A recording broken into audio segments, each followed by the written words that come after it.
All right, so tonight we're going to have a wonderful show. We're going to have Michael Gonsior. Not bad. I have a funny last name too. So, Michael's German, and he's come to America to give us this exciting story tonight, the Septic Detective. And he got this exciting title because he was recently profiled on NPR radio, and they suggested that he had a catchy title, and he picked out a good one, don't you think? So tonight we're going to learn all about leaking septic systems. It's exciting stuff. Let me try to give you a little bit of history though, so that we can take Mr. Sherlock here very seriously. He's got quite a science background, and there's a lot of words in here I can't even pronounce. But he's an expert in aquatic biochemistry. So we all know about biochemistry, right? Because we're all into water monitoring, whether there's water at the bottom of the river or not. I mean, lake, oxygen down there. He has a lot of exciting personal interests. He's into complex dissolved organic matter. And he has also done an evaluation of these things called disinfection byproducts, which are all related, of course, to the Septic Detective story we're going to hear. Correct? So far? So much? Okay, good. He's a track tenured assistant professor at the University of Maryland Center for Environmental Science. Go Maryland, yay! Anybody else from Maryland? Terps. Terps? Yeah, good place. I lived in Cumberland Dorm for a long time. It's a great place. No air conditioning. 8th floor. Michael was also featured as a scientist in the award-winning film documentary, A Plastic Ocean. That was very good. After the comments here, anybody who would like to line up with Michael and shake their hands, now that you know how famous he really is, we'll have our paparazzi photographer take pictures for you. Next month, we're going to have another meeting on the third Tuesday, and this one is going to be about the no discharge zone and the whole program that the Back Creek Conservancy and several other groups are really working hard to promote Anne Arundel County wide. And of course, the no discharge zone is related to Mr. Septic Detective, right? He's going to put on a scuba gear and then be monitoring all your boats when you visit the harbor. And then in June, we're going to have our annual meeting. It's going to be the last Tuesday of June, the 24th, I think it is. Is it? 26th of June, and our featured presentation will be about oysters of all things, all right? And we'll have some big announcements for you about what we're going to be doing with oysters in the future in the Severn River. So, everybody sit back and enjoy, and Michael's going to take us on a whirlwind tour of septic systems.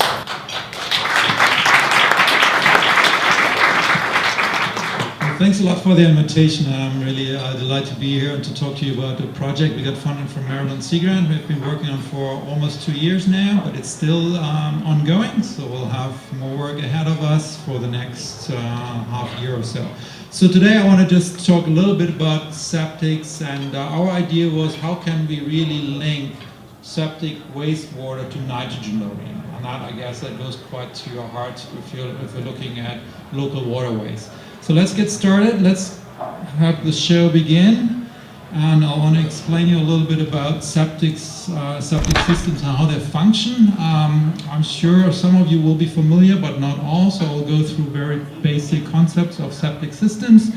So what you see here is basically what a very basic septic system looks like. We call them traditional systems, so these are not the nitrogen removal optimized system. These are very traditional ways. So we have the sewage coming in, and that's basically your inlet on the left, and then going in a big tank. They're usually 2-chamber tank systems, but they come in all kinds of ways. So this is more like after the mid-80s. Before then, you had all kinds of configurations.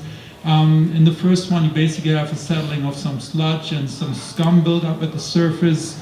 And then water goes in the second tank, and from there on, it goes actually into our distribution system and in the leach field.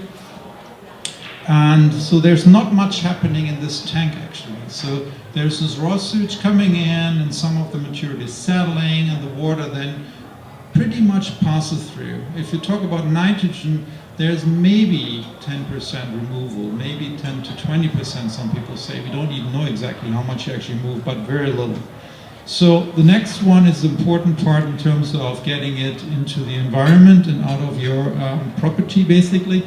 You have then the distribution systems with, which goes into the leach fields. And there are different configuration of the leach field as well. So you can have it spread out. You have gravel beds so that you have a very good infiltration into the ground, and that's where things start to happen. When that wastewater goes into the ground, and depending on the soil type and all kinds of parameters, depending on how effective material is going to be removed, especially on the nitrogen side. So this is a different view of the same concept now. You have the septic water coming into the tank, distribution system, leach field, and then from the leach field you eventually percolating into the ground, into the soil, and will eventually go to what we call aquifer, which is basically nothing else than the groundwater. There are different ways how groundwater can function. Some can actually just flow laterally without really being defined. We call it an unconfined aquifer. There are all these crazy names, but basically this is the way from the wastewater of the septics into the local waterways.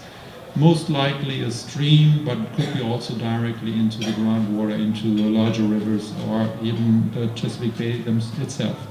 So how does it look like on a larger area? So this is kind of a sketch up how the leach fields would look like in a little subdivision, right? You see they're quite large, but you don't see them. So I would not even know with my house where the leach field exactly is, because I didn't build the house, I moved in. So who does know where the leach field is and how big it is? Anybody? Just a few, that's what I would expect. So it's hard to tell where these things even are. I didn't even know exactly where my septic tank was. I had to really dig it out to get it cleaned out. So some are actually covered as well. So, so let's talk a little bit about how water is connected. So what do you think is not so nice about this figure? Right? So if you look at this, then drinking the groundwater which is impacted by septic is probably not a good idea, right? So that is really something we need to think about and need to avoid at all costs. That means depending on the depth on your well, but it's also important if you have a septic system that you test your well annually, just to make sure that there is no contamination, because it's not necessarily how deep your well is. There could be water running into your well casing as well if there is a leaking septic system as well. So drinking water and septic can be connected, and that is definitely not a good thing. So there is actually, the Environment Protection Agency put a little bit of a guideline out. Just want to make you aware. So this is for everybody to look at, to download, and go online. So they call it Be Septic Smart.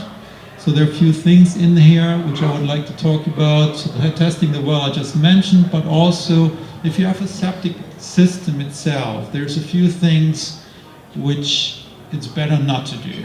One thing is any food scraps and things like that, like a grinder or something, it's not a good idea for septic. The reason is you just gunk it up very quickly. And if you gunk it up, you may get it clogged even, and then you get a back pressure on the system. You may ending up with sewage in your house, or even clogging it all up and you get sewage percolating back to the surface.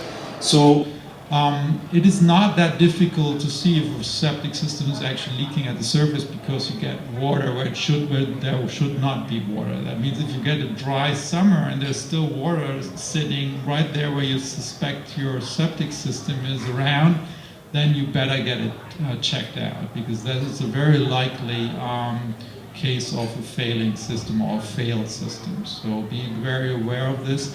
And then the water runs actually surface-wise. It cannot be degraded by soil bacteria, and it's really the worst case for human health, because as you know, there's a lot of bacteria associated with human waste. These are pathogens, all kinds of organisms which are really problematic for your health. So So this is a bit about Septic Smart.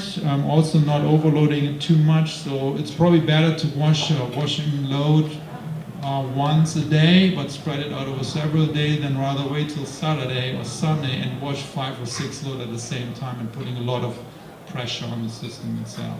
So these kind of things are important to think about when you have a septic system, which you don't need to think about if you're on an actually public sewer. Okay, so so one thing I wanted to show you is things can go wrong. So here's just the blue bars are basically just indicating that there is a blockage, right? So we have different places this can happen, including actually clogging up the leach field itself. But all of this has in common that most likely water will come up to the surface, and that's your best indication that something is terribly going wrong.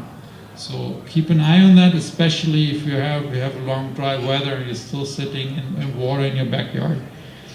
The other way is that actually the septic tanks can be cracked and leaking out there as well. You may or may not get water up to the surface.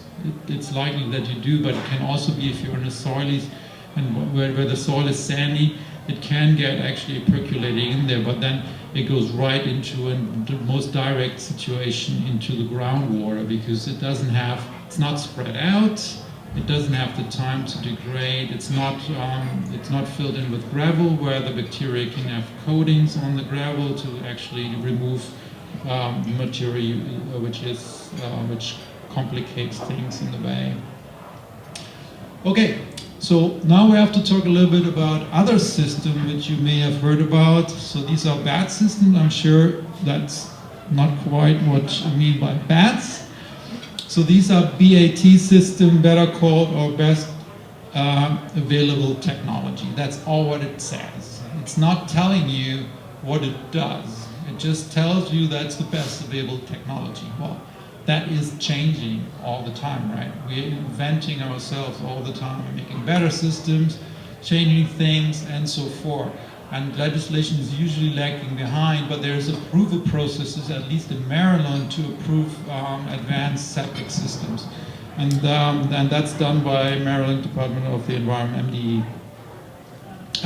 But the important part here, when we talk about septic system, at least in the eastern US, the main part is the biological nitrogen removal. So we're talking about systems which actually are nitrogen removal systems. Okay, so that is now something I want to focus a little bit on. And sorry, I'm a chemist, so you have to suffer through some chemistry here. So I warn you, but I think it's important that you understand what actually is what it's trying. What these systems are trying to do. So we'll get that in a minute. So, so this is basically a run-up of nitrogen species which are all around, but you need one to trigger the other process. So I'll talk you through here. A lot of your sewage coming in from your house is a lot of ammonia. So this is where all those protein stuff gets in there and slightly degraded, you end up with ammonia. So for nitrification process, which is making nitrate out of ammonia, you actually need oxygen. The microbes who do that process cannot do it without oxygen. However, you need nitrate to get denitrifying organisms who actually transform nitrate to nitrogen gas, which we want because it's inert, it goes back to the atmosphere. That's what we really want to optimize it for. This is the removal of nitrogen, transforming it into nitrogen gas. However, so now you have a system which probably doesn't have a lot of oxygen because all the bacteria are already drawing down that oxygen in no time, so it's anaerobic. Nitrification is absolutely limited because there is no oxygen. And with that, you're transforming not much of the ammonia into nitrate. And you need nitrate to be then transformed into nitrogen gas. So it's a bit of a catch-22. So, and the systems, which are advanced systems, are trying to optimize for exactly that. So there is a way, different ways, technology, how you get oxygen first into the tank, but then that oxygen is consumed, you get more nitrate because the denitrification, making that nitrogen gas, cannot be done under oxygen. It doesn't need it. It has to be under complete removal of oxygen. So it's a bit of a balancing act, and that's why these systems are not straightforward. They're challenged and have. They're basically mimicking mini treatment plants. That's my point here. So, and that's why we do have to create complicated system. That is the fundamental chemistry behind it. Why we have to create, find engineering solutions to optimize for this. Okay, so this is just my chemistry part. So how does the septic system work here? So it's really hard to see, but I'll talk you through. So you see up there, it's about 30 pounds of nitrogen coming from a regular or traditional septic system, which doesn't remove much nitrogen over a year. And then the wastewater treatment plant at the bottom here is 4.4, so it's a big difference. And then we have about 14 or less of 14 pounds of nitrogen contributed from a septic system annually. So this is where we stand. So when we look at that bar, you see it's about 50% or better than the advanced system compared to a traditional system. So in fact, removal rates rank between 55 and 65% or 75% in the approved systems in Maryland. We do have systems, they go up to over 90%, but they're also quite expensive, but don't necessarily need to be, and that's all within that approval system. But I want to show you a few slides just of how complex and different those bad systems might be. So these are just little figures like this. So you see it's already quite a few moving parts in there. And there's just a ton of them around, so it gets really complicated to find one which you think might be the best system. And that's why I think it's a good idea to have an approval system somewhere. We can of course discuss how this is done. But you see it's not like one advanced system. There are several engineering companies came up with their different ideas, with the different layouts, with the different ways to do things. And of course some work better than others, as always, but you have a variety of systems, and some need to take more power than others, and so on and so on and so on. Anyway, so here we are, 50 to 70% reduction in nitrogen with advanced systems. This is almost impossible to read, but that's also not the point. These are the lists on the Maryland Department of the Environment of approved systems. So they are readily available online. So you can just actually Google them, you find them right away. It's not a difficult task to do. So if you're interested, which system are actually approved for advanced systems in Maryland. Okay, so now let's get to our work. So we had a year's sampling in Calvert County, so just south of here. We had 9 streams, 6 potentially impacted streams, and 3 reference sites, so 9 in total, and we sampled it monthly at base flow. So we didn't want to have runoff and a lot of dilution from rain. We wanted to have, we call it at base flow. That means at most dry conditions you can get, so that we get basically sampling the groundwater which comes out as the streams. So then we did some filtration, and then went through the analysis of a lot of things you might have heard of: nutrient analysis, dissolved organic carbon, dissolved nitrogen, nitrate, nitrite, phosphorus as well, and some other parameters. So things we can do with just filtered water, basically. That's the easiest part. Has been done a gazillion times. The county is monitoring it all the time in some streams. The rivers are monitored that way. But we went further. We wanted to know, okay, so the question still stands. Yes, the streams have nitrogen, they may have a lot of nitrogen, but what is the source of the nitrogen? Yes, there's a lot of septic system in their catchment, but does that nitrogen really come from the septics? That's always that question, right? But there's some agriculture here and there, maybe it comes from agriculture, maybe it comes from runoff. So we wanted to really know, okay, first question is how much water actually comes from septic, and for that we needed to look at septic tracers, which are truly tracing wastewater. We used different compounds. One you probably all know, maybe not as sucralose, but as Splenda, an artificial sweetener. It's a very stable compound. It's an excellent tracer for wastewater because it doesn't degrade. It has also some properties I'm going to show you in a minute. But for that we needed to do some extraction, and then we went on to this more complicated high-end analytics approach to really nail down different tracers for wastewater. So doing that, we needed, of course, a lot of brainstorming to put that all together. And then these are the questions now I want to talk you through. So I just mentioned that the first question, are streams directly connected to septic effluent? That sounds a trivial question, but how you actually prove it. And that's where the traces come into play. So the second tier question was, how much of the water in a stream is coming from septic system? Not that just any amount, but how much of that flow of that stream is coming from the septic system? So that's the second question we want to answer. The third one was, how much of the nutrients coming from those septic systems, which you're finding, we measure it, that's a hard data right there, but how much of that can we actually attribute to the septic system? Much more difficult question to answer. And of course the last one is some additional one which wasn't proposed in the study, but we want to really know how effective actually advanced systems really are. So we want to go into systems if we get the chance to actually test them. Okay, so this is basically the layout, and now to some data, and here's a bit of a map where we sample. So that's Calvert County, and those are the different environments and catchments areas. Some are larger than others.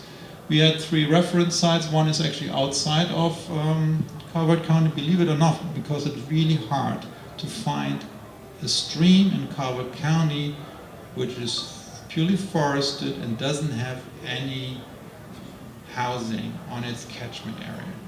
In fact, we didn't find any. We have some sites which are reference sites in Calvert County, but even there the catchment area has somewhat very few septics. We worked on one site, it's the Smithsonian Environmental Research Center. You probably all know it. It's very close to here.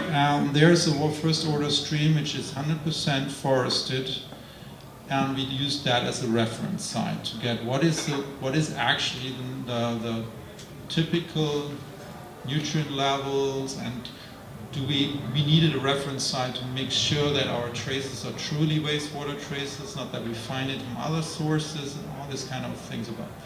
But what also happens when you have a stream like this, they do dry up because there's not an additional supply of water in the summer months when it's get really dry, right? So it's a bit of a, so we have much less samples from our reference sites actually than we do from our impacted places. Okay. So here are a few numbers. So basically I'll walk you through here. If you keep an eye on that red circle, so this is the density of septic system. That doesn't mean there are that many septic systems in the catchment area, but that means they're either houses really close together, they all have septics, and they all make up quite a number of that catchment area. That means if you have a small catchment area with a lot of houses on, that number is very high. So we have one which is 1,400 systems per square mile. That's our highest site. EPA considers 40 to be high. So you see that this number is incredibly high. In fact, most of our sites, which are circled there, are very high density, but we have no factor of 10 in terms of density of septics in there. The interesting part then is we can do just very simple math with this. just go through some here. So first of all, this is our reference site, and that is, you can see that's the only one where we don't have any septics in there. So this is now summing it up a little bit. So you have a figure here that on the y-axis is a TDN, which stands for total dissolved nitrogen. It's just total nitrogen if you want to take it as face value. And then the reference site in that light blue, and then in that darker blue, the septic system. So overall, if you clump it all up together, you see that all the septic streams, presumably impacted septic streams, have much higher nitrogen loading. That's not rocket science, that's probably just to say, okay, that's the steady state we're in. But again, you couldn't tell then right where it is coming from. So let's have a look at some correlations here. So now I ordered them all about the highest density on the top, the lowest density at the bottom. So if you look now through it, that you see that the highest concentration of nitrogen is nicely correlated with the density as well, at least at the top ones. And then you see something on this side here, surfactant intensity. What the heck is that, right? So this is a bulk parameter we came up with. This is our own work based on high-end analytics where we can trace several 30, 40 surfactants. These are detergents, compounds in your soap, in your shampoo, in your dishwashing liquids. They have one thing in common, that they're actually very nicely visible in the analytical tools we use. It's not perfectly quantitative, but it tells you quite a bit about the organics which are in there, because we see thousands of them at the same time, and we know each a very precise signature, so we know what they are. And that is incredible. Technology came along in the last 10 years to do that. So it's basically a fingerprinting of the organics in any given water sample.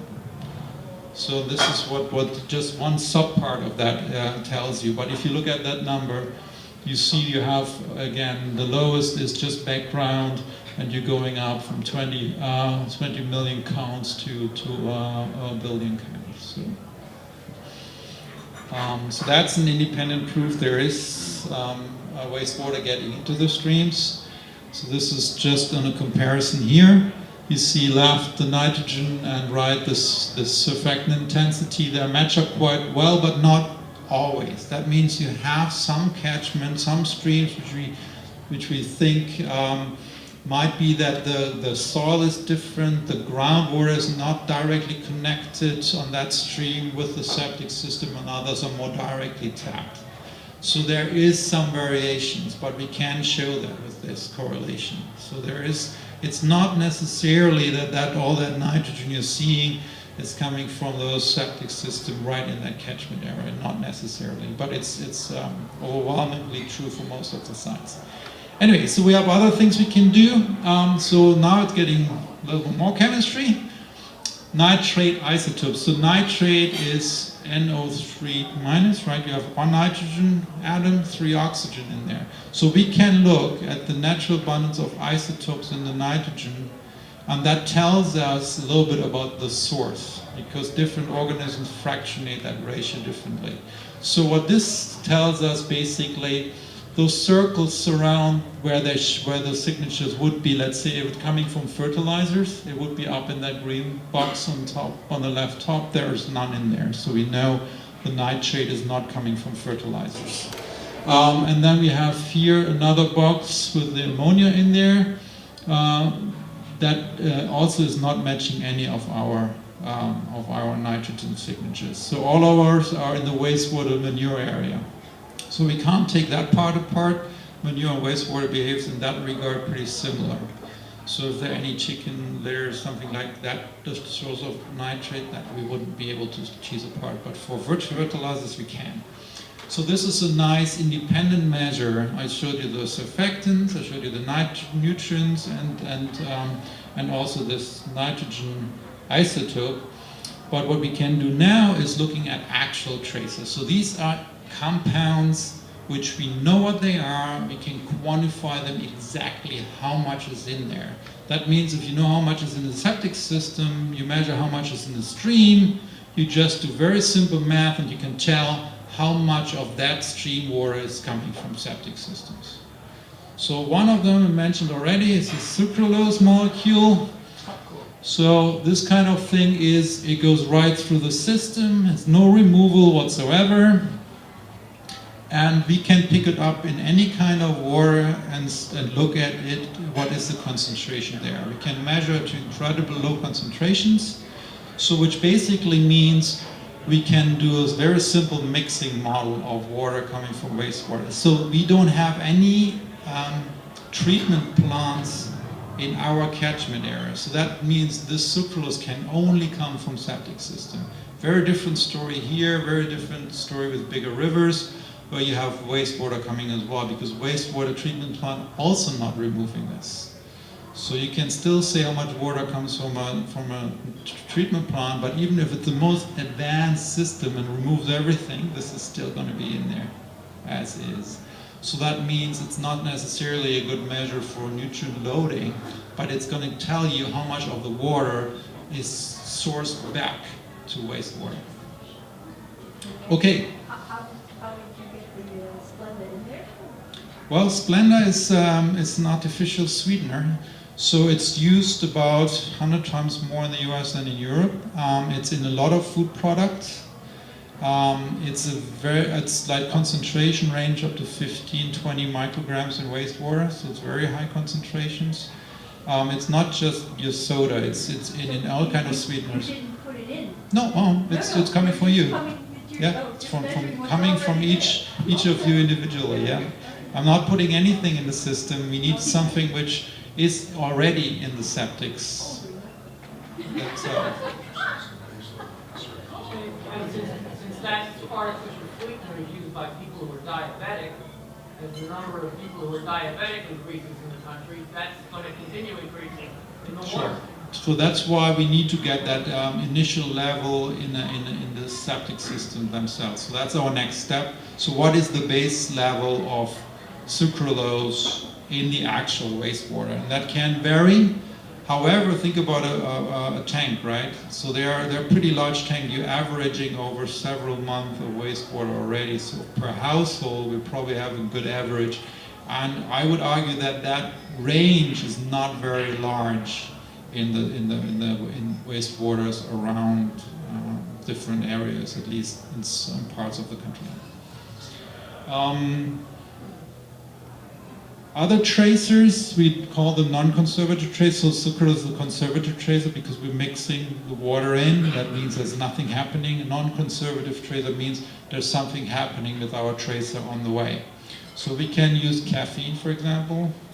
Who's drinking coffee? I think more than that. So caffeine is a very good tracer. Then that's a nice nitrogen compound, but it's also degrading. So if you now know how fast this degrades, and you have a tracer which doesn't degrade, you can kind of infer what's happening. So then caffeine would be a good tracer to kind of, this is going to be under development, but I think we can come to in the future to a way we can estimate what happened with nitrogen on the way using caffeine, for example, as one tracer. But we're developing other tracers as well. Pharmaceuticals are in there. There's a lot of painkillers, which makes it in there. So we're using them as well, but they are not as stable as sucralose, so they're somewhere in between. So we have a whole suite of them to really kind of a better understanding what's happening. But this is going beyond the funded project we have right now, but we'd like to continue on that. Okay. So here is how it looks like. So this is the molecule, and if you've never seen it, there are 3 chlorine atoms in there as well, which is interesting because I work, like already mentioned at the beginning, on disinfection byproduct. Anybody knows what disinfection byproducts are? DBPs? Yeah, all right. So these are compounds you drink, actually. These are formed during disinfection of drinking water.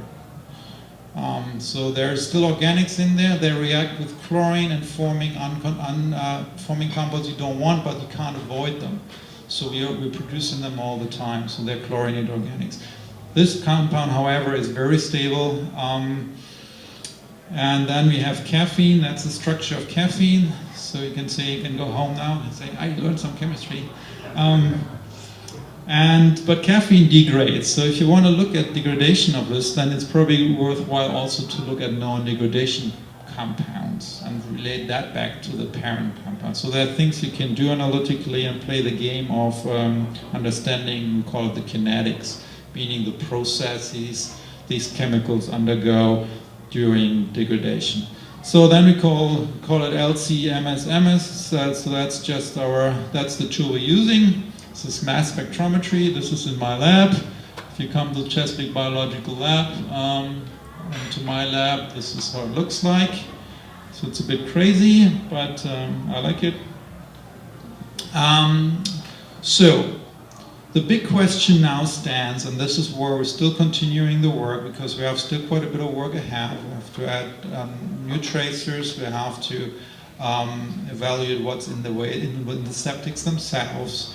But what we can do is very simple math then. If you know what the conservative tracer is in your septic, and you know the conservative tracer in your stream, you know exactly how much water comes from septics. So that's one of the exercise. And with the non-conservative tracers in septics versus a non-conservative tracer in streams, you get percent removal during its journey. And if you can relate that back to nitrogen, that's even better because then we get a much better understanding of nitrogen. So, then the ultimate question is still to be answered. How much reactive nitrogen is originating from septic systems? And that is a very tough nut to crack, but with excellent student, I would argue that it becomes peanuts. Thank you. Thank you for your attention. So just a few acknowledgements here. Katie Martin is actually the master student on here. And she does all the hard work. She couldn't come tonight, unfortunately. Laura Harris and Andrew Hayes are my co-PIs, and then we have a whole bunch of people helping out with the analysis. So you can contact me under this email or just the webpage on the AMSIS. You find me very easily under my name. So now I hope we can start a nice discussion, and thank you for inviting me here. Thank you. Thank you.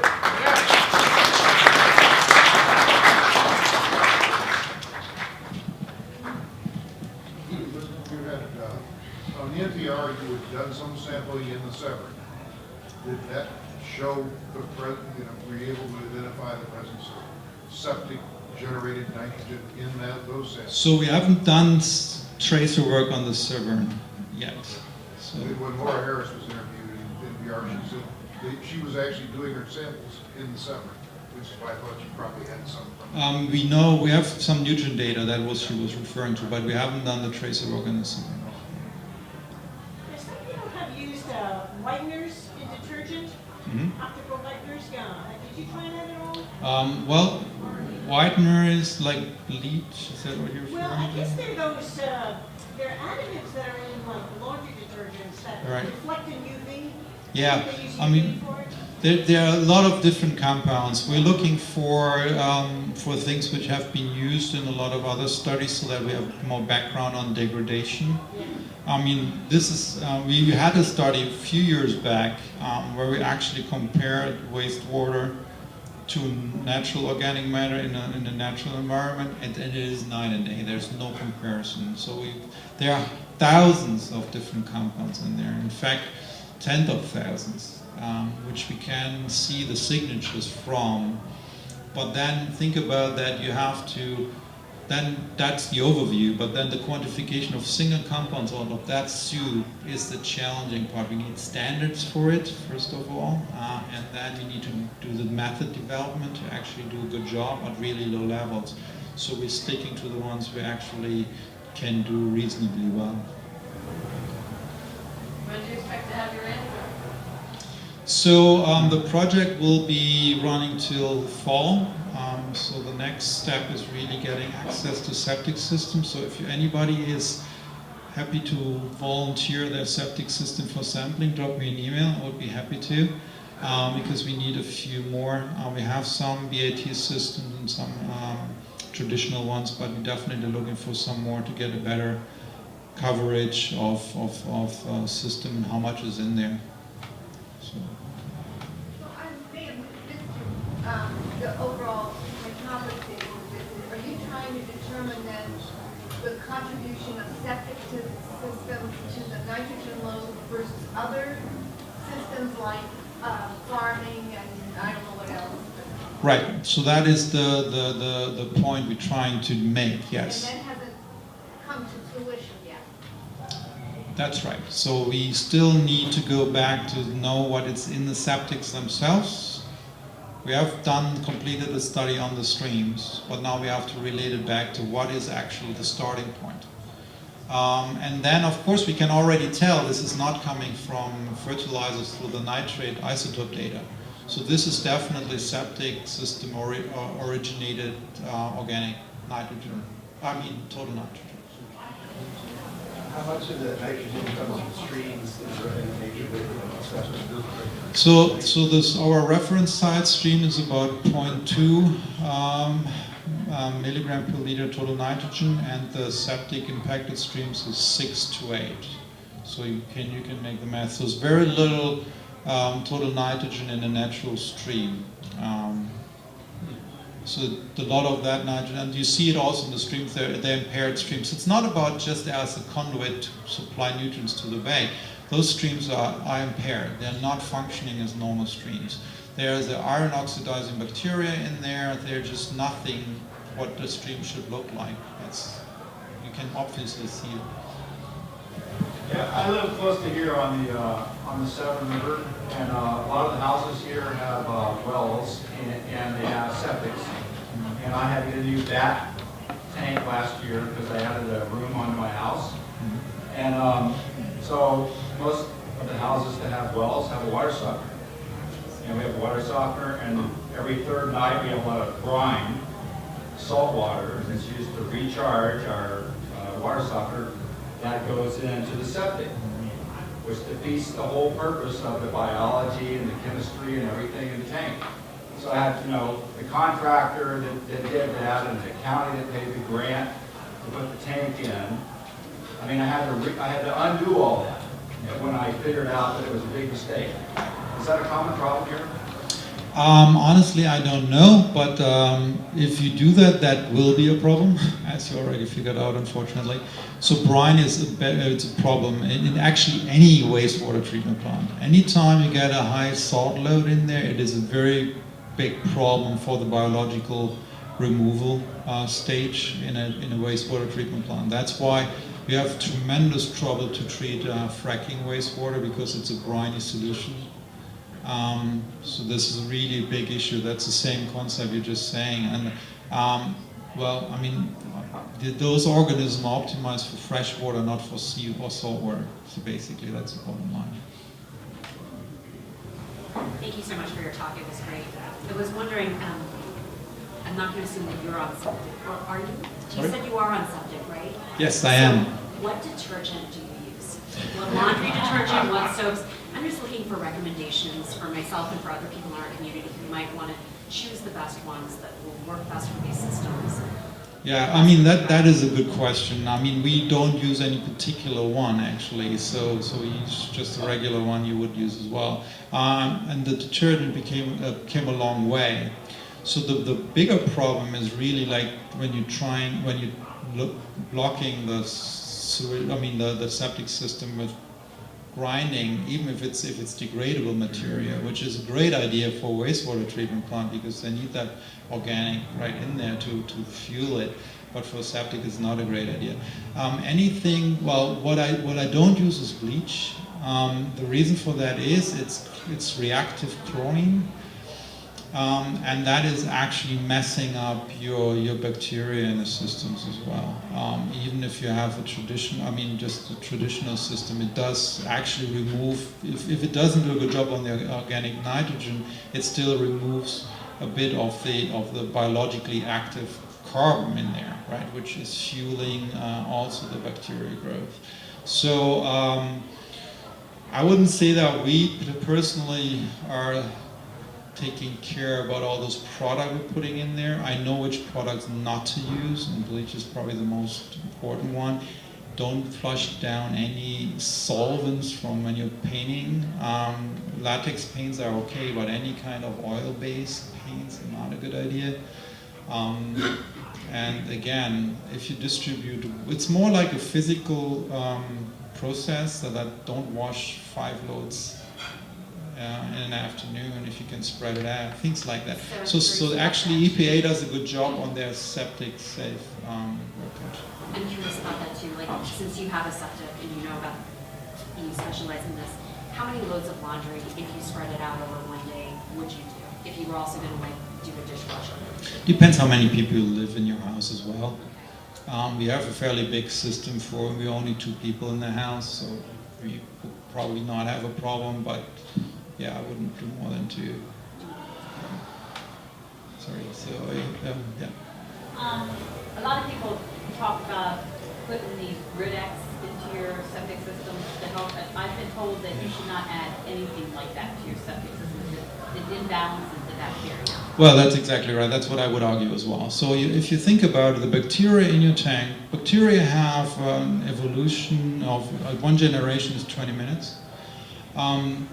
That means they are very well adapted to what's in there in the first place. So if you put something else in there, you disturb it. Either you keep putting everything in there, it takes a month or so till it gets back to what it can do. Again, with the traditional system, that doesn't really matter, but an advanced system, that matters very much. I mean, that is very important to keep this as optimal, because all those processes I talked to you about nitrogen removal, they're depending on carbon sources as well. So if you, and that is the balance of the bacteria in there. You want to optimize for specific kinds. So it's an interesting idea, but I would also argue if you don't optimize it all the time and from the start when you're putting it in, but that it would be a constant adding things, and we're all pretty bad at this kind of behavior, to be honest.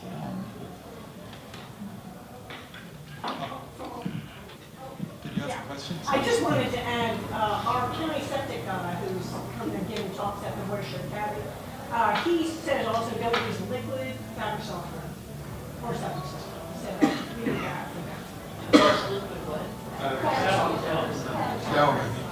Yeah. He says that really clogs the thing. That I can believe it. Yeah. Okay. Several years ago, we did a remodel addition to our house, and we had to replace the septic tank on our house, and we put in, I believe the brand name was Biomicrobics, which basically is a low pressure, high volume air pump into the second tank. And I was told that because of doing that, that the bacteria level that goes into, I have dry wells, would actually decoat the side of the dry well and increase the flow through the cinder blocks, which have become coated over the years from a standard old-fashioned septic system. That I don't know actually, Okay. but the idea might be behind it. When you put oxygen in, aerobic degradation is a lot faster than anaerobic, and it's very different organics are used. So it could be that they are broken up differently. So there is some theory behind that, but I don't know exactly how that plays And the out. only maintenance that we do is we get Henry Buser to come by every 3 years or so and pump out the tank. And it just works fine. Yeah, that's great. Please. About 100 years ago in Baltimore, a Hopkins professor, they named a building by the name of Abel Waldman. He was the one that figured out to put chlorine into these municipal water systems. Now, how does that chlorination compare to when you're talking about using bleach? It was a tough sell because you're kind of, you tell people, we're going to put a poison into your water system to make it potable. Well, so if you look at the numbers of fatalities, chlorination of drinking water was probably the single best thing we ever did to save lives. Because people dying from pathogens before were tremendous, it was horrific. So disinfection is a good thing, but it does have side effects. And that all depends what kind of the carbon in there is. So if you take a drinking water treatment plant, they optimize for that. So they try to remove a lot of the carbon on the front end before they chlorinate, because they want to limit, and they are regulated, at least very few are regulated, by the way. But they need to optimize for that. If you have a wastewater, that is prime organics for being chlorinated now. So you have a lot more of it, and it's very susceptible to chlorination. So you're making a lot of compounds which we don't even know about. So there's very little environmental impact on this formed chlorinated compounds, and even studies. My understanding, they even came up to where they would make daily changes to the amount of chlorination they would put in the water based on what they were getting. Yeah, I mean, chloroform was discovered in 1972, and after that, regulation came into place for regulating some of the ones we could measure. So, and then we went into chloramination later on to prevent those regulated DBPs, but we made 10-fold more toxic compound that way, because the nitrogen DBPs are much more toxic. So, and they're not yet even regulated. So it's a bit of a very difficult one how to optimize for this. I mean, the best option to the present day is still to remove the carbon the best possible way. Thank you. Yeah. Your first slide talked about inspection of the septic system and pumping. So, could you define what you mean by inspection, or is there different kinds of inspection? Because I'm on a septic system that's a basic single tank, 2,000 gallons, 30 years old. And we have it pumped every 2 years. And the man who uses this one inspection port, he just looks at it, he sees the water flowing, and he stirs it around a little bit with the reversing the pump a little. But what kinds of inspection can you really do if you really get into it? That is a good question. I mean, the guys who pump the water are probably not the ones who are the best person to necessarily inspect the tank, but they give you a visual, and if a tank is properly working, that means the tank is pretty full. That means it's always at the overflow, and the water which goes into the sec, or even in the distribution system, there's some sort of overflow in all systems, right? So there's a different design. So if that's always full, that means your tank is at least not leaking at high levels. So at least the structure then is probably more or less intact. So that's the first thing. Pumping it every 2 years is great. The recommendation is every 3 years. And the reason is twofold. One is you get all this gunk building up in there, and if you had one pumped, you see it. I mean, it can build up quite big. That's come at the surface.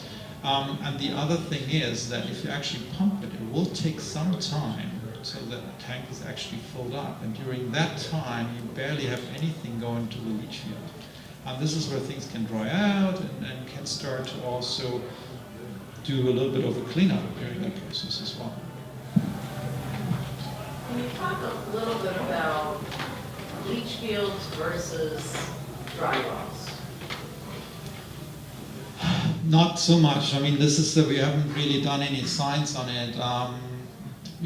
It all depends on the size of your property and how much space you have for one or the other. And I would argue if you have the space for a proper leach field where you can spread it out, it's better because you're just using a larger area. If you put it in deeper into the ground, you may have a quicker connection to the groundwater that way, but that is more theory than practice, and that all depends also on the soil you're having. So it's not like that any tank or any leach field works in the same way either. If you have a soil which actually is very good in removing this material, it can be very effective. But if you have a very leachy sand, that water goes right through into your aquifer, into your groundwater. So it's very, very dependent on that. So you said you needed access to septic systems. Yeah, that would be great. Can you say like how many you need access to and what you would do with them? So we're aiming at the moment for just a few, 5 maximum on each system. So we have the BAT system, which are of course very different ones, and 5 traditional ones. That's kind of what we're aiming for. We send letters out to homeowners in Calvert County, but we haven't gotten a great response, unfortunately. Just Calvert County? Yeah, no, I mean, we're reaching out now to other counties as well. And so what will you do? What are you looking to do? So basically what we would do, we just would open up the second chamber, or where that overflow is, and just take water samples. And take them back to the lab. That's all we would do.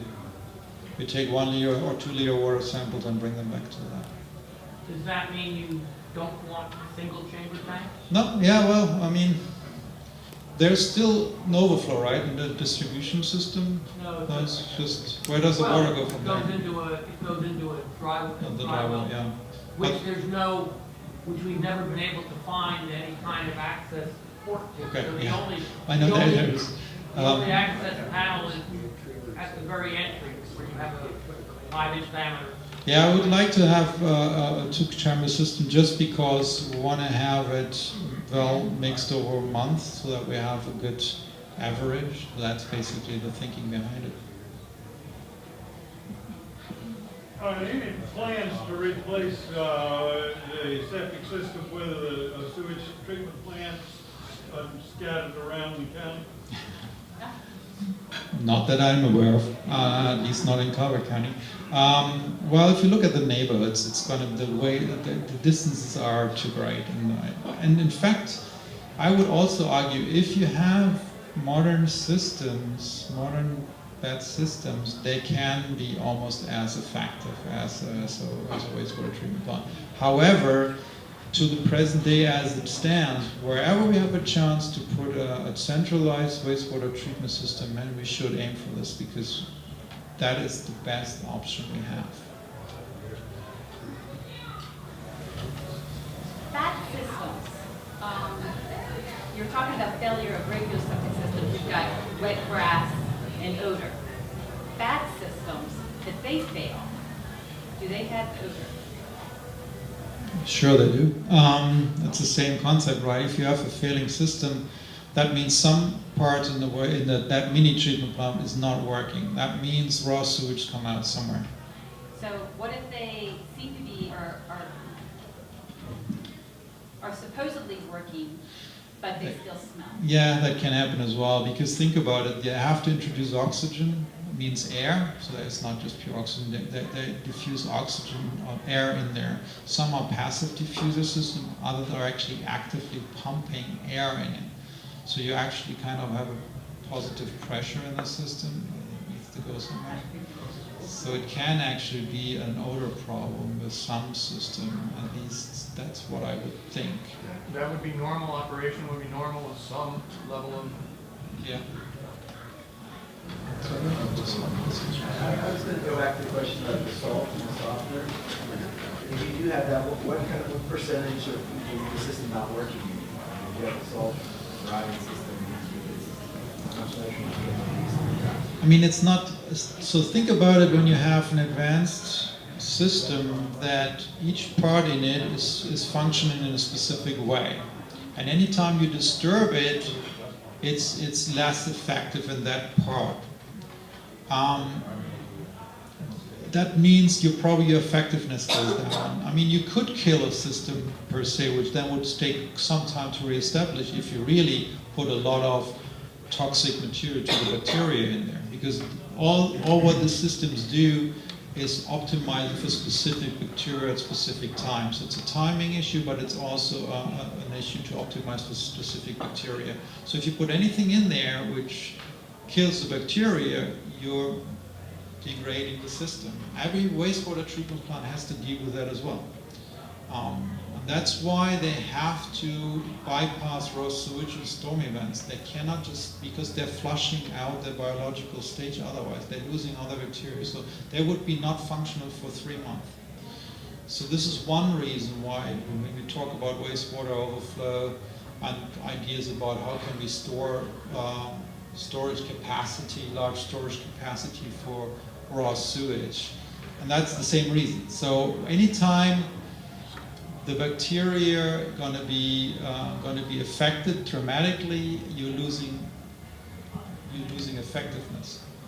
But that doesn't mean if you're putting a little bit in, let's say you're putting a liter or something which they don't like in a large tank, it's concentration dependent. But there could be something which you're not supposed to put in there, which are really bad for the bacteria. But I mean, that's hard to say. If you're putting in a new system today, you have to put in a batch system? That's a good question. I think you do. Critical area. Yeah, well, critical area for sure. Yeah, yeah. Absolutely, yeah. I mean, there's some septic bill. I was on a hearing in the House of Delegates on septic bills came up, and there were some interesting ways to do it. But at the end of the day, they are not reliable. They're expensive systems. We're talking about 15, 20 grand for the whole system. Yes, you get support from MDE if you have a failing system, and so forth and so forth. But it's a lot of money to upfront for a system. And then how much does it cost to operate annually? There are running costs as well, depending on the system now. So some inspected, I guess, annually, maybe more often. I don't know. It depends on the system. So I've heard about systems up. They've been running for over 10 years up at Cape Cod, and they were all called media-assisted systems. So they actually have a media in them where the denitrifying bacteria grow on, and they're still functional pretty effectively to the day. So there are systems which are pretty reliable out there, even from 10 years back. Early on, you mentioned that there have been a lot of changes in treatment systems. I think you said something of the sort. What are some of those? Maybe I missed something. So again, so that's where engineering companies try to optimize the processes. I showed you the chemistry behind it. They're basically trying to optimize those chemical processes. And with that, we get a lot of different engineering solutions. Some have been shown that they're not that great because they were just not reliable enough or used a lot of energy. So there's advancement in reducing the energy needs. There's advancement to pump less air, make it still effective, just because then you don't have a lot of pressure on pumps. So there's a lot of I mean, the fundamentals behind it has been known for a long time, but just the engineering solutions to those are constantly evolving. I mean, we have now like I said, the new systems, I would argue that people tell me that they're actually 90–95% efficient. So this is where you're getting into the area of a wastewater treatment plant. Michael, any of these new fancier systems, the enhanced nitrogen systems, if you have a power outage, do these systems still work through gravity, or are you in trouble? Well, some use actually, like they call it a diffusive system, so it's more like the oxygen or air is diffusing into an optimized lid and a media in there, but they still need some electricity. They're not, I mean, sure, when you have a failure of a power outage, the system would not be operating at optimum. It still would do something, but you're probably going down in nitrogen removal during that time. But they probably can reestablish pretty quickly. So it's just a matter of that first process, which needs that oxygen, the nitrification, that will be not effective then if there's no air going in there. That means you're losing performance for sure. The only time with my system that there's any odor coming out of the tank is after a power failure when power is restored. There's a very brief, just a few minutes of less than pleasant odor coming out, and then it becomes invisible. Yeah, that can happen because you're getting sewer gases built up in the system because it goes all anaerobic. So that's usually that, typical rotten egg smell, right? That's hydrogen sulfide. It's only produced under anaerobic condition, meaning there's no oxygen there. And if you think about it, when the system is actually running, it takes that out all the time, and it's not produced when there's enough oxygen in there. So that makes perfect sense to me. The law today, when you put in a new septic or upgrade it, is dependent on how close you are to the waterway, how close you are in a critical area. Is there science that is based that law is based on? I mean, do you believe that the closer a septic field is to the waterway, the more likely it is to leach into the waterway? Yes, definitely. I mean, we see it with the streams, right? If you think about that, it's now not the stream, but you're living on the cliff, that water goes straight into the bay. You know, that's the critical area. You're really close to that connectivity to the groundwater is very, very short. And you know, how far that goes, I mean, it's a continuum, right? And there was a line, it was delineated what the critical area is. I live in a critical area, so I know those constraints there as well. But it does make sense. Even those streams, one of the streams in my neighborhood, which is definitely impaired, you can really look at it, and there's high nitrogen loading. It only takes a very short distance before it goes into the Chesapeake Bay as well. Think about it that even in groundwater itself, residence time is an important factor here. The longer the water actually is in the ground, even in the groundwater, there is degradation. There's definitely consumption going on over time. But it can be a slow process. So the shorter that distance is from the source to the, let's say, end member, in this case the bay, the faster that material gets there, the less time it can degrade. So it does make sense. Current model the EPA uses suggested about 6 pounds per year per septic tank is actually spelled the nitrogen. Do you think your numbers are going to alter that in a meaningful way? Yeah, I mean, we're not there yet. I don't want to give you an estimate because we just don't have it yet. It's a good question. I mean, that's a good debate to have. Is it really a very big source of nutrients or nitrogen to the bay? I mean, these are fairly small streams we sampled so far, so the loading overall is not going to be very high. But it's the different dynamic as well, because those streams are running even in the hottest days of summer all the time, right? Versus runoff, which is the biggest problem, by the way, as you all know, is during extreme storm events or rain events. So it's a very different dynamic. So you still have that continuous supply, even if it's less in total amount. What does it do? Especially when you have systems where the streams go right into the beach communities, right? And there are several of them in my neighborhood coming out. So I don't have an answer. In terms of policy, I think we have to look at this. I think it's definitely worthwhile to put the science in to understand it, how much they're actually contributing, and then we have to make a judgment, what are the best ways to mitigate it. Are there better ways to spend the money on another centralized treatment plant somewhere? Probably. But can we do something locally?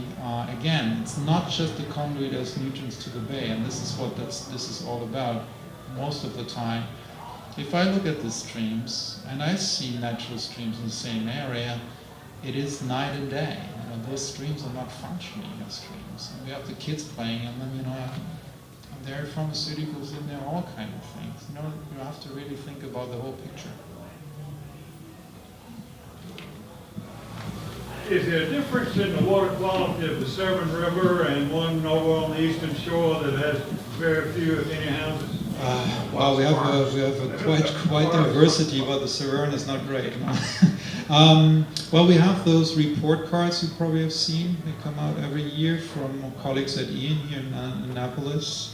So where they actually evaluate the water quality of the tributaries and the main stem of the Chesapeake Bay. So if you're interested in from year-to-year comparison, then that would be a good way to go to if you want to know how the Severn really compares to the other tributaries. And a related question, I've heard some parents that won't let their kids swim in any of the water around here because it's highly polluted with septic tanks. Is there any truth in that? Again, we haven't done the work yet, possibly, but it's not just it's not just septics, right? There's wastewater treatment going on as well. There's a lot of runoff going to the system. So it's a bacteria which is the biggest problem, and at times I would say that it's problematic, like most part of the Chesapeake Bay still is. So we have some closures where we have large numbers of bacteria. I don't think the chemicals themselves are the problem, it's more the pathogens in there. Again, this comes down to a health issue from microorganisms. How long do the pathogens last in the water? That I can't Generally, answer yeah. this. Well, You if say they don't, 48 hours in our county. if they don't have anything to eat and to thrive, you know, they wouldn't be there. So they have themselves established there. I mean, it's not like that. Otherwise, if you're talking about pathogens which are coming in from the wastewater itself, that entirely depends on the residence time of the river. I just asked because the swimming question in Anne Arundel County, the official word is you have to wait 48 hours before it's safe to swim. Yeah, and that Is it depends. safe after that? Well, I mean, again, this is then flushed out. If you have then that comes down really to residence time. Yes, Sal. Yeah, that number is based on counts. It's not the life of the pathogen in the water, it's the, well, I mean, it's a combination of the outflow and the life of the pathogen. So 48 hours, we did find that when we would sample, that basically, even though you had a very high count after a high rain, by 48 hours the count is back down to baseline, whatever that baseline was before. So it really does, surprisingly, would hold up pretty well, 48 hours. 48 hours. No. All right. No. 48 hours. Question back there? Is there any way to test yourself for all of this from? I know there are services for the well testing out there, so that definitely is the critical one. This is what I showed you, the nutrient analysis, but even that is expensive. So there's not really, well, there are some kits you can use for nutrients, but they're not very reliable. So the answer is probably not really.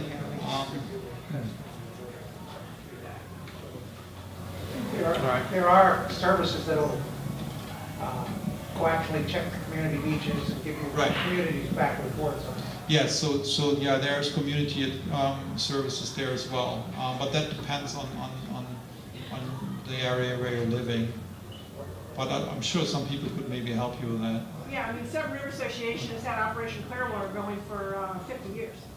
It's the longest running bacterial monitoring program in the country, I think. Any more? One more question? Let's give Michael a big.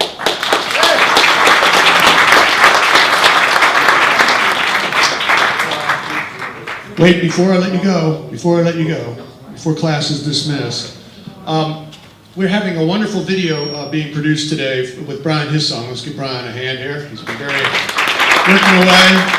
And on the outside table, if you could, stop that. If you could sign up on our sign-in sheet, I'll be able to send you an email so when we have the video produced, I can let you all know that you can watch this and review it and watch it again. So make sure you sign up on the way out. And the end of the next month, we're having no discharge zone. And in June, it's the annual meeting of the Seven River Association. And we're going to hear all about oysters again as our main theme. Yes, ma'am. Yeah, Tom, I just thought I could speak for a moment because I was on the county septic task force and I was representing the Seven River Association. Okay. Come on up. Hi, just in case you're interested, the county. I have to hold it really close.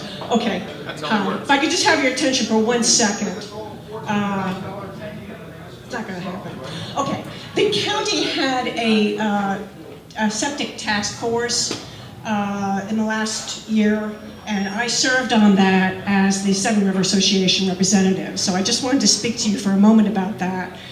The county feels like probably about 25% of the nitrogen coming into the river is from septic. That's probably a pretty good rough estimate.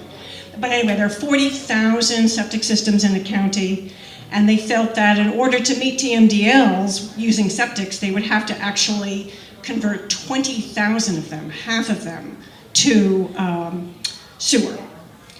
And so the task force met to try to figure out how that could happen.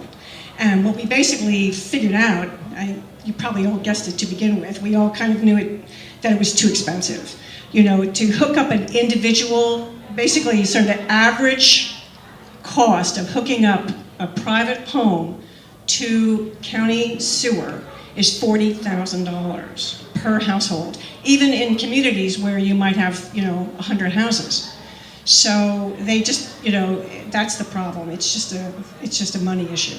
So what they have decided to do, for the short term anyway, is to not try to meet TMDLs by converting septic to sewer, but rather only deal with the septics that are public health issues. So these are the ones that are actually sending bacteria into the waterways.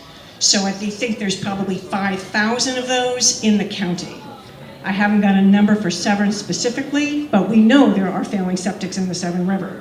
When I used to run Operation Clearwater, I would get these calls every year saying, my neighbor's got an issue with their septic system and I don't want to call it in, so I would call it in for the health department for them. So I guess if you know that you have a failing septic system, that's a real problem for yourself as well as for the whole river. So you really want to get it dealt with. I just want to make that brief comment. All right. Thank you. Sally Horner, everybody, used to be with Severn River Association all the time, and now you can find her out there on the exciting waves of the Magothy River. All right, so we'll see you all next month on third Tuesday night. Thanks a lot for coming out.